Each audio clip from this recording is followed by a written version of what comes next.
Super star Rajinikanth தற்போது Jailer 2 படத்தில் நடித்து முடிச்சிருக்காரு. இதைத் தொடர்ந்து தலைவர் 173 படத்திற்காக தற்போது ரெடி ஆகிட்டு இருக்காரு.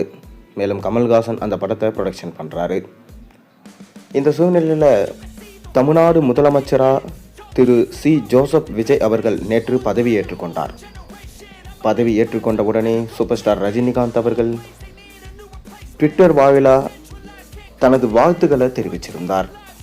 மேலும் தமிழ்நாடு முதலமைச்சராக பதவி ஏற்றுக்கொண்டிருக்கும் திரு விஜய் அவர்களுக்கு நன்றிகள். மேலும் தமிழ்நாட்டுக்கு தன்னால் முடிந்ததை மக்களுக்கு, அன்பான ரசிகர்களுக்கு விஜய் செய்து தர வேண்டும், எப்பொழுதும் விஜயுடன் நான் இருப்பேன் என ரஜினிகாந்த் ட்வீட் போட்டிருந்தார்.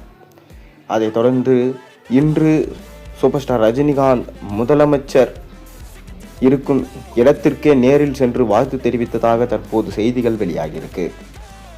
அதாவது நடந்து முடிந்த சட்டப்பேரவை தேர்தலில் சூப்பர் ஸ்டார் ரஜினிகாந்த் அவர்கள் யாருக்கு ஆதரவு தெரிவிப்பார் என ஒரு பக்கம் பேச்சு போய்கொண்டிருந்தது.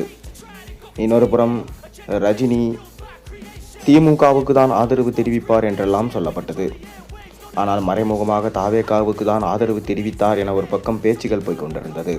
ஆனால் ஆதவ் அர்ஜுனா பேசிய பேச்சு ரஜினி ரசிகர்களை ரொம்பவே அப்செட் ஆக்கியது.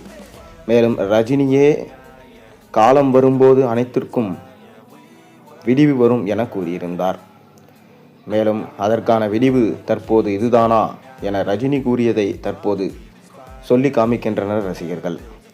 மேலும் விஜய் அவர்கள் வெற்றி பெற்றதற்கு வாழ்த்துக்கள் என கூறியிருந்தார்.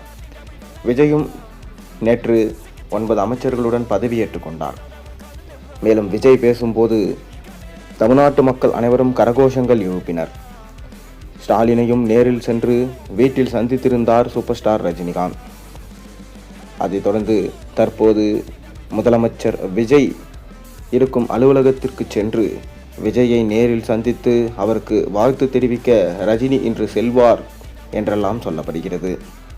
என்னதான் விஜய்க்கும் ரஜினிக்கும் போட்டி என்றெல்லாம் சொல்லப்பட்டாலும் எப்பொழுதும் ரஜினி அவர்கள் விஜயை தனது மகனாகவே பார்ப்பார். தொடர்ந்து விஜயை இந்த அளவுக்கு வளர்ந்ததற்கு காரணம் என்று சொன்னால் ரஜினியின் ரெஃபரன்ஸ் மட்டும்தான். அதனால் ரஜினியின் பாணியிலே விஜய் செயல்படுவார். விஜய் மக்கள் அனைவருக்கும் தன்னால் இயன்றதை செய்வார், கண்டிப்பாக நல்லாட்சியை கொடுப்பார் என எதிர்பார்க்கப்படுகிறது. சூப்பர் ஸ்டாரும் இன்று விஜயை சந்தித்து வாழ்த்துக்கள் கூற செல்ல போகிறார். நீங்கள் என்ன நினைக்கிறீங்க? திரு ஜோசப் விஜய் அவர்கள் முதலமைச்சரானது உங்களுக்கு சந்தோஷமா இல்லையா? உங்களோட கருத்துக்களை மறக்காமல் கீழே கமெண்ட் வாயிலாக தெரிவிங்க.